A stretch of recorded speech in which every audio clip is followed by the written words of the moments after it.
기도하겠습니다. 하나님 아버지, 우리에게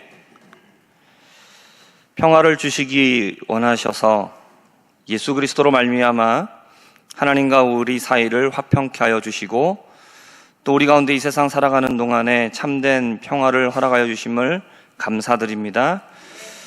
이 시간 주님의 말씀을 들을 때에 하나님의 나라가 이 땅 가운데 임하게 하여 주옵소서. 감사드리며 예수님의 이름으로 기도합니다. 아멘. 오늘도 하나님 앞에 예배 나와서 하나님을 영광 돌리고 또 하나님께서 주시는 복을 사모하는 우리 모두 가운데 하나님께서 주시는 참된 평화와 또 기쁨과 만족이 넘치기를 주님의 이름으로 축복합니다. 오늘 말씀의 제목은 하나님은 우리를 사랑하신다입니다. 아브라함이 이삭을 드린 이야기는 약 4,000년의 시간이 지난 지금 우리에게도 매우 본받아야 할 신앙적인 이야기입니다. 지난 1월에 우리들은 아브라함이 하나님께 어떻게 예배를 드렸는가 이 같은 본문으로 살펴보았는데, 아브라함이 이삭을 드린 이야기는 우리가 아브라함을 본받아서 하나님께 예배 드릴 때 어떻게 예배 드리면 좋을까를 성경적으로 답을 주었습니다. 그때 아브라함이 드렸던 예배는 어떤 것이었습니까? 가장 소중한 것을 드리는 예배였습니다. 그리고 가장 힘들 때 순종하는 예배였습니다. 그리고 내 것이 아니라 하나님이 주신 것으로 드리는 예배였습니다. 하지만 오늘 본문은 단지 아브라함이 드린 예배의 모습에 대해서만 말씀하고 있지 않습니다. 우리가 성경을 읽을 때 성경의 본문은 그 본문 자체가 가지고 있는 뜻이 있습니다. 그것을 통해서 우리는 교훈을 얻게 되고 그리고 우리가 그 교훈을 받아서 살아가는데 도움이 되는데, 그 뜻만 담겨져 있는 것이 아니라 또 그 안에 담겨져 있는 뜻도 있다라는 겁니다. 이 뜻은 성경 전체에 담겨져 있습니다. 다시 말하면 성경의 주제라고 말할 수 있고, 그리고 성경 전체의 목적이라고 말할 수 있습니다. 오늘 우리들은 성경 본문이 가지고 있는 뜻 외에 그 안에 담겨져 있는 다른 뜻, 그러니까 성경 전체에 담겨져 있는 주제가 무엇인가를 함께 살펴보려고 합니다. 그리고 오늘 본문인 아브라함이 이삭을 바친 이 이야기가 성경의 주제와 어떻게 또 연결되어 있는지를 함께 우리는 살펴보고, 하나님께서 우리에게 깨닫게 하기를 원하시는 성경의 뜻을 깨닫고 우리가 더욱 믿음으로 살아갈 수 있는 우리가 되기를 바랍니다. 첫 번째는 성경은 믿음과 구원 그리고 영생을 말씀하고 있습니다. 요한복음 20장 31절입니다. 오직 이것을 기록함은 너희로 예수께서 하나님의 아들 그리스도이심을 믿게 하려 함이요 또 너희로 믿고 그 이름을 힘입어 생명을 얻게 하려 함이다 라고 말씀하고 있습니다. 사도 요한은 자신이 요한복음을 기록한 목적에 대하여서 예수님이 하나님의 아들이신 그리스도이심을 믿게 하기 위해서다 라고 말하고 있습니다. 그리고 예수 그리스도를 믿음으로써 생명, 즉 영원한 생명을 얻게 하려고 이것을 기록했다라고 말하죠. 이것은 요한복음의 기록 목적만이 아니라 성경 전체의 목적이 됩니다. 성경 전체의 주제가 되는 것이죠. 하나님께서 왜 우리에게 성경을 주셨습니까? 그것은 우리가 예수님을 믿어서 구원을 받게 하기 위함이고, 그리고 영원한 생명을 얻게 하기 위해서입니다. 그러므로 성경은 예수님에 대해서 말씀하고 있습니다. 성경은 구원자이신 예수님에 대해서 말씀하고 있는 것입니다. 우리가 성경을 읽을 때에 우리는 어떤 사건을 보게 되고, 그리고 그 인물과 그 안에 이야기들을 보게 됩니다. 하나님께서 우리에게 교훈하시기 위해서 주신 그 본문의 내용을 우리는 교훈 삼아서 우리의 신앙생활에 적용하게 됩니다. 그래서 그 본문의 내용을 통해서 우리는 회개하게 되기도 하고 또 새로운 것을 알게 되기도 합니다. 그곳에서 지혜를 배우고 또 살아가게 됩니다. 그런데 이 모든 본문들에는 겉으로 보기에는 드러나 있지 않지만 그 안에 담겨 있는 내용이 있다라는 겁니다. 다른 또 담겨 있는 뜻이 있다라는 거죠. 그것은 무엇이냐? 바로 예수님에 대한 내용입니다. 이 내용은 하나님께서 우리에게 분명히 알려주기를 원하시는 내용이죠. 누가복음 24장 44절의 말씀입니다. 함께 읽어보겠습니다. 또 이르시되 내가 너희와 함께 있을 때에 너희에게 말한 바 곧 모세의 율법과 선지자의 글과 시편의 나를 가리켜 기록된 모든 것이 이루어져야 하리라 한 이 말이 이것이라 하시고. 아멘. 부활하신 예수님께서 제자들을 만나셨습니다. 그래서 제자들에게 이렇게 말씀하시죠.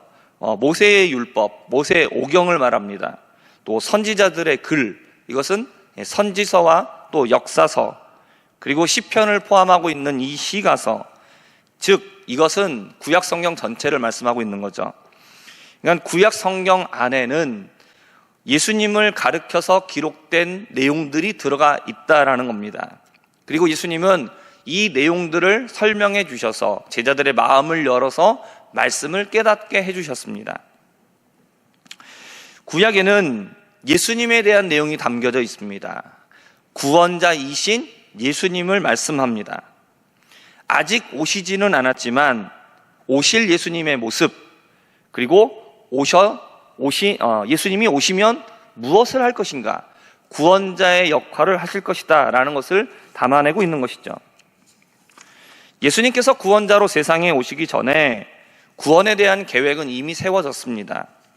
그리고 이 구원의 계획은 구약 역사 속에서 조금씩 계속해서 이루어졌습니다. 하나님은 예수님에 대해서 알려주시기 위해서 구약의 말씀을 사용하시고 구약에 일어난 사건들, 또 그 안에 있는 인물들, 이것들을 사용하셔서 예수님의 모습에 대해서 알려주신 겁니다. 그러니까 이것은 마치 실제를 본떠서 만든 모형을 가지고 설명해 주는 것과 같습니다. 우리 아파트 분양하우스를 가게 되면, 모델하우스를 가게 되면 아파트의 내부를 보여주는 실물 크기의 모형을 만들어 놓죠. 그래서 사람들이 그 안에 가서 안에가 어떻게 생겼는지를 볼 수 있게 해줍니다. 또 아파트 단지 전체를 축소시킨 모형을 만들어 나갔고 어디에 출입문이 있고 아파트 단지가 어떻게 생겼는지를 알 수 있게 해줍니다. 그러니까 사람들은 모형을 보고 무엇을 알게 됩니까? 실제를 알게 되는 것이죠. 모형은 언제 만들어지느냐? 실제보다 앞서서 만들어집니다. 그리고 실제가 오게 되면 모형은 어떻게 되겠습니까? 사라지는 거죠. 그러니까 구약에서는 오실 예수님의 그 실제를 알려주기 위해서 구약에 있는 사람들과 사건과 같은 것들을 모형으로 사용하셨다라는 겁니다. 그래서 이것을 통해서 예수님을 알게 해주셨다라는 것이죠. 이렇게 예수님의 모형을 보여주시는 이유가 뭡니까? 이것은 성경의 목적을 이루기 위해서입니다. 앞서 말씀드렸던 것처럼 성경의 목적은 뭡니까? 성경의 기록된 목적이 무엇이죠? 예수님을 믿고 구원을 얻어서 영생을 소유하게 하시는 것이 바로 성경 기록의 목적인 것이죠. 그러니까 구약 시대를 살아가는 사람들에게 예수님의 모형을 통하여서 예수님을 알게 하시고, 그리고 예수님을 통하여 구원 얻게 하신다는 것, 바로 이것이 성경 안에 담겨져 있는 뜻이라는 거죠. 그에 비하면 지금 우리들은 이미 실제하신, 이미 오신 예수님을 믿고 있습니다. 우리는 구약을 가지고 있고 또 신약도 가지고 있습니다. 그래서 우리는 그 어느 때보다, 그 누구보다도 더 정확하게 예수님을 알 수 있는 것이죠. 그리고 우리는 성경을 통하여서 예수님을 믿을 수 있습니다. 그리고 우리는 구원을 얻게 되는 것이죠. 우리에게는 신약에 실제하고 계시는 예수님이 계시기 때문에, 실제가 있기 때문에 구약에 나타난 모형을 우리가 더 잘 이해할 수 있습니다. 그러면 구약이 필요 없다라는 것이 아니라 구약에 남겨져 있는 그 예수님의 모형, 예수님의 이야기를 통하여서 우리는 실제 하고 계시는 예수님을 더 잘 이해할 수 있다는 것이죠. 우리의 믿음이 더 견고해질 수 있다는 것입니다. 그러면 오늘 본문의 내용은 예수님을 어떻게 알려주고 있습니까? 그리고 그 안에 담겨져 있는 뜻은 무엇일까요? 두 번째입니다. 예수님의 십자가 죽으심을 말하고 있다라는 겁니다. 아브라함이 이삭을 바친 이야기는 하나님께서 예수님을 십자가에 죽이신 사건을 말해주고 있습니다. 아브라함은 모리아 산으로 가서 이삭을 번제로 바치라는 명령을 받았습니다. 3일 길을 가서 그가 모리아 산에 도착했죠. 모리아 산으로 가는 그 3일 동안 아브라함의 마음속에서는 별 여러 가지 생각이 다 들었을 겁니다. 그러나 아브라함은 어떻게 했습니까? 그 말씀에 순종하시죠. 순종합니다. 그러니까 아브라함의 순종은 일시적인 것이 아닙니다. 감정적인 게 아니었다는 것입니다. 그는 충분한 시간을 가지고 충분히 생각했습니다. 아주 이성적인 상태에서 말씀에 순종했습니다. 우리를 구원하시기 위한 하나님의 구원의 계획은 우리 인간의 조상인 아담과 하와가 타락하고 나서 곧바로 주어졌습니다. 창세기 3장 15절의 말씀입니다. 함께 읽어보겠습니다. 내가 너로 여자와 원수가 되게 하고 내 후손도 여자의 후손과 원수가 되게 하리니 여자의 후손은 내 머리를 상하게 할 것이요 너는 그의 발꿈치를 상하게 할 것이니라 하시고 아멘. 창세기 3장 15절의 말씀은 하나님께서 타락한 인류에게 주신 첫 번째 복음의 내용입니다. 여자의 후손은 바로 예수 그리스도를 말씀하고 있죠.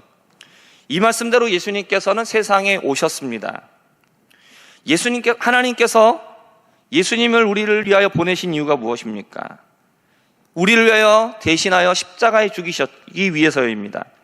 그러면 이 구원의 계획은 하나님께서 일시적이거나 아니면 어떤 그걸 감정적인 상황에서 이러한 결정을 내리신 게 아니라는 겁니다. 하나님께서 약속을 주셨습니다. 그리고 수천 년이 지나는 동안 하나님은 계속해서 이 구원의 역사를 이루어 나가고 계셨습니다. 그러면 그 구원의 역사가 이루어지고 있는 그 시간에 우리는 어떻게 했느냐? 우리는 여전히 죄악 가운데 있었다는 겁니다. 하나님은 약속을 주시고 나서 단 한 번도 그 약속을 잊지 않으셨습니다. 그러나 그 약속을 받은 우리는 약속을 다 잊어버렸습니다. 하나님은 약속에 신실하신 분이기 때문에 하나님께서 하신 그 약속을 이루기 위하여서 한 번도 잊지 않으시고 계속해서 어떠한 방해를 받아도 그것을 이기시고 약속을 성취해 주셨습니다. 하나님의 약속에 신실하신 분이 아니었다면 우리의 구원은 이루어질 수가 없었습니다. 아브라함이 제사를 드린 모리아산은 훗날 이스라엘의 창궐한 전염병을 그치게 하기 위하여 다윗이 하나님께 제사를 드렸던 아라우나의 타작마당이 있는 곳이었습니다. 그리고 솔로몬 때에는 성전을 건축한 터가 되었습니다. 그리고 이것은 예수님께서 오셔서 성전이 건축된 예루살렘에서 예수님은 십자가를 지고 돌아가셨습니다. 다윗이 이곳에서 하나님께 제사를 드렸을 때 이스라엘에 창궐했던 전염병이 그쳤고, 그리고 예수님께서 이 예루살렘에서 십자가를 지고 죽으셨을 때 모든 인류에게 역사하던 사망의 권세가 끊어졌습니다. 아브라함과 이삭은 번제를 드리기 위해서 산으로 올라갔습니다. 아버지는 아들을 죽이기 위해서 칼을 손에 잡고 있었고 아들을 태워 죽이려고, 번제로 드리려고 불을 가지고 갔습니다. 아들은 자신을 태울 나무를 짊어지고 산을 올라갔죠. 이것은 자신의 아들을 십자가에 죽이신 아버지 하나님의 모습을, 그리고 골고다로 자신의 십자가를 지고 가신 예수님의 모습을 보여주고 있습니다. 아브라함이 이삭을 죽이기 위하여 이삭을 결박하고 제단 나무 위에 놓았습니다. 이때 이삭은 어떻게 했습니까? 도망가지 않았죠. 순순히 아버지에게 자신을 결박하도록 내어 맡겼습니다. 이러한 이삭의 모습을 잘 보여주고 있는 성경 구절이 있습니다. 이사야 53장 7절 말씀을 함께 읽어보겠습니다. 그가 곤욕을 당하여 괴로울 때에도 그의 입을 열지 아니하였으며 마치 도수장으로 끌려가는 털 깎는 자 앞에서 잠잠한 양같이 그의 입을. 아멘. 예수님은 십자가의 형벌을 받으실 때 항변하지 않으셨습니다. 억울함을 호소하지도 않으셨습니다. 오직 아버지의 뜻에 자신을 내어드렸습니다. 털을 깎는 사람 앞에서 잠잠한 양과 같이 자신을 죽이려고 끌고 가는 사람에게 순순히 끌려가는 어린 양과 같으셨습니다. 이삭은 아무런 죄가 없었는데 제물이 되어 죽임을 당하게 되었습니다. 예수님께서 십자가에 죽으신 것은 예수님이 죄가 있으셨기 때문이 아닙니다. 히브리서 4장 15절에서는 말씀합니다. 우리에게 있는 대제사장은 우리의 연약함을 동정하지 못하실 이가 아니요 모든 일에 우리와 똑같이 시험을 받으신 이로되 죄는 없으시니라 라고 말씀하고 있습니다. 예수님은 죄가 없으셨습니다. 그런데 예수님은 십자가에 달려 죽으셨습니다. 이것은 무엇 때문입니까? 이사야 53장 5절의 말씀입니다. 우리 함께 읽어보겠습니다. 그가 찔림은 우리의 허물 때문이요 그가 상함은 우리의 죄악 때문이라. 그가 징계를 받음으로 우리는 평화를 누리고 그가 채찍에 맞음으로 우리는 나음을 받았도다. 아멘. 죄 없이 죽어야 했던 이삭은 예수님께서 자신의 죄 때문에 죽으신 것이 아니라 우리의 죄악 때문에 죄 없으심에도 불구하고 십자가에 죽으신 모습을 보여주고 있습니다. 여기까지는 아브라함은 하나님 아버지의 모습을 그리고 이삭은 아들이신 예수님의 모습을 보여주고 있는 모형의 역할을 하고 있는 겁니다. 아브라함이 이삭을 제물로 바치는 그 장면은 바로 하나님께서 예수님을 십자가에 못 박아 죽이신 것을 보여주는 것이죠. 그런데 이삭을 죽이려고 할 때 여호와의 사자가 아브라함을 제지시킵니다. 그래서 죽이지 않게 됐습니다. 그리고 아브라함은 주위를 둘러보고 수풀에 걸려있는 순양을 여호와께 제사로 드렸습니다. 그러니까 이삭은 예수님의 모형입니다. 그리고 하나님께서 아브라함에게 이 시험을 하신 이유는 실제로 이삭을 죽이라고 하신 것이 아니라 아브라함의 마음이 어떤 것인지를 알기 위한 시험이었죠. 그렇기 때문에 이삭은 예수님의 모형이므로 실제로 죽임을 당할 필요가 없었던 겁니다. 모형은 실제와 똑같은 기능을 갖고 있지 않습니다. 구약에서는 인간의 죄를 대신해서 누구를 죽였습니까? 죄 없는 동물을 죽였습니다. 오늘 본문에서는 원래 죽어야 되는 이삭을 대신해서 무엇이 죽습니까? 양이 죽게 되죠. 하나님이 준비하신 양이 죽임을 당하게 됩니다. 이것은 죄로 인하여 죽어야 될 우리를 대신하여서 죄 없는 어린 양, 하나님의 어린 양이신 예수께서 죽으신 것을 보여주는 것이죠. 오늘 아브라함이 이삭을 바치는 이 본문은 우리를 구원하시기 위한 하나님 아버지의 모습, 그리고 구원자로 오신 아들 예수님의 모습을 우리에게 보여주고 있는 본문입니다. 우리를 구원하시기 위한 그 최고의 절정인 십자가에서 죽으신 사건을 보여주고 있습니다. 자, 그렇다면 이 본문 안에 담겨 있는 내용은 예수님의 십자가 죽으심을 담고 있는데, 그렇다면 이것은 어떤 뜻을 담고 있는 것입니까? 이 말씀을 통해서 우리에게 말씀하기를 원하시는 하나님의 뜻은 무엇입니까? 세 번째입니다. 하나님은 우리를 사랑하십니다. 하나님은 아브라함이 이삭을 얼마나 사랑하는지 알고 계셨습니다. 창세기 22장 2절에서는 여호와께서 이르시되 내 아들 내 사랑하는 독자 이삭을 데리고 라고 말합니다. 아브라함에게 있어서 가장 중요한 것, 가장 소중한 건 무엇입니까? 독자 이삭입니다. 아브라함은 하나님께 자신이 가장 사랑하는 이삭을 번제로 바쳐 자신을 증명해야 했습니다. 그리고 아브라함은 이삭을 바쳤습니다. 12절 하반절에서 말합니다. 내가 내 아들 내 독자까지도 내게 아끼지 아니하였으니 내가 이제야 내가 하나님을 경외하는 줄을 아노라 라고 말씀하시죠. 우리가 하나님을 사랑한다라면 그것은 무엇으로 증명될 수 있습니까? 내가 가장 소중하게 여기는 것, 내가 가장 사랑하는 것, 그것을 하나님 앞에 드릴 때 비로소 증명되는 겁니다. 요한일서 4장 9절에서 10절의 말씀을 우리 함께 읽어보겠습니다.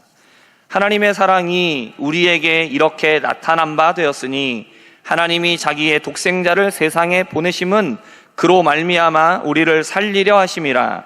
사랑은 여기 있으니 우리가 하나님을 사랑한 것이 아니요 하나님이 우리를 사랑하사 우리 죄를 속하기 위하여 화목제물로 그 아들을 보내셨음이라.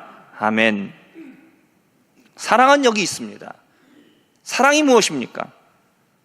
하나님이 우리를 사랑하사 우리의 죄를 용서하기 위하여 자신의 독생자를 세상에 보내신 겁니다. 이게 하나님의 사랑의 증명이죠. 요한복음 3장 16절과 17절의 말씀 함께 읽어보겠습니다. 하나님이 세상을 이처럼 사랑하사 독생자를 주셨으니 이는 그를 믿는 자마다 멸망하지 않고 영생을 얻게 하려 하심이라. 하나님이 그 아들을 세상에 보내신 것은 세상을 심판하려 하심이 아니요 그로 말미암아 세상이 구원을 받게 하려 하심이라. 아멘. 사랑하는 성도 여러분, 하나님은 우리를 사랑하십니까?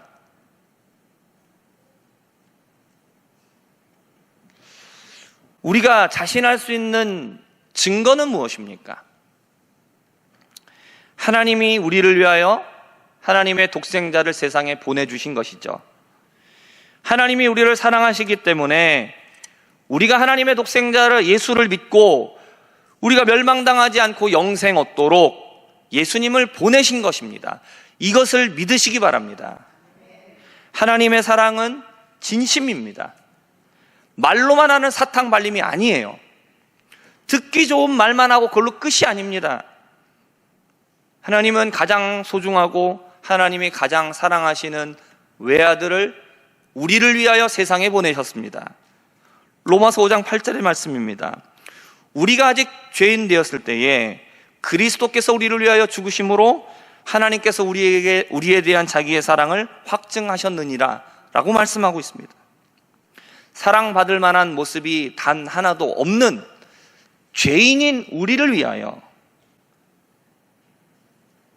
그리스도께서 죽으셨습니다. 이것보다 더 확실한 증거는 없습니다. 하나님은 자신의 사랑을 확증해 주셨습니다.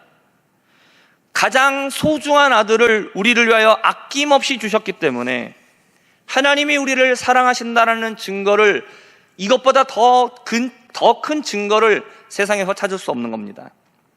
사랑하는 성도 여러분, 하나님은 우리를 사랑하십니다. 이것을 믿으십니까? 정말로 믿으십니까? 우리 옆에 있는 성도님들과 함께 인사하겠습니다. 하나님은 우리를 사랑하십니다. 다시 한번 하겠습니다. 하나님은 우리를 위하여 예수님을 보내주셨습니다.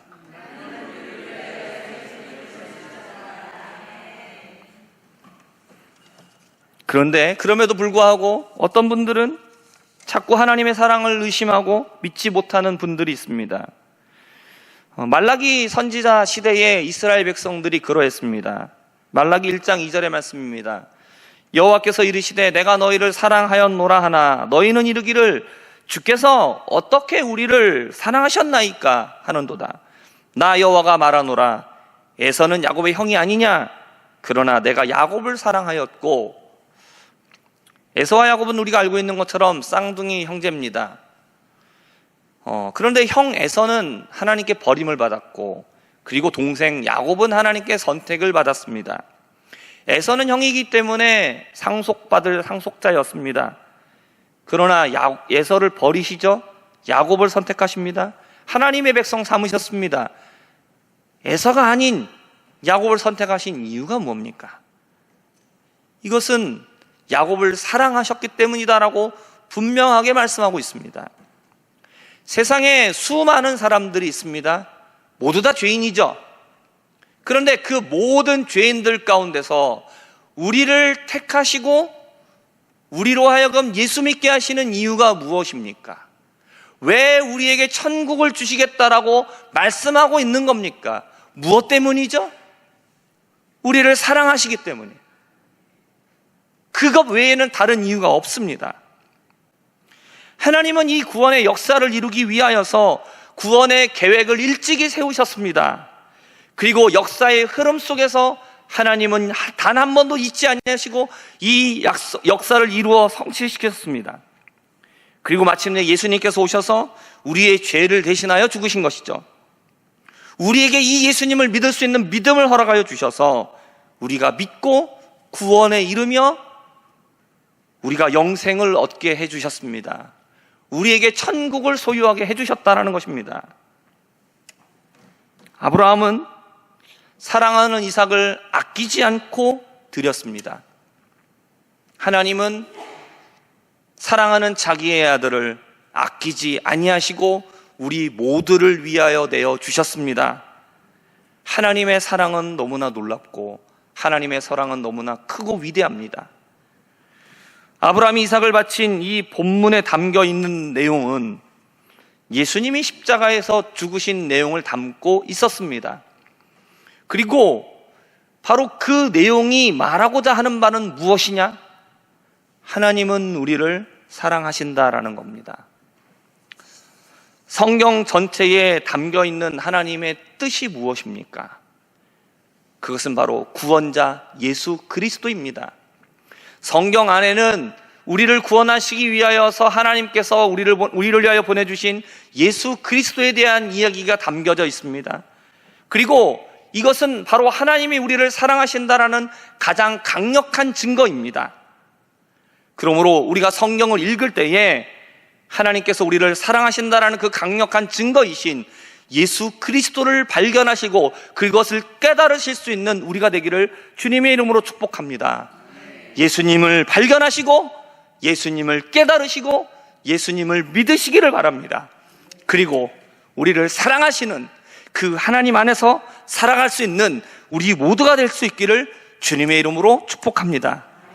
기도하겠습니다.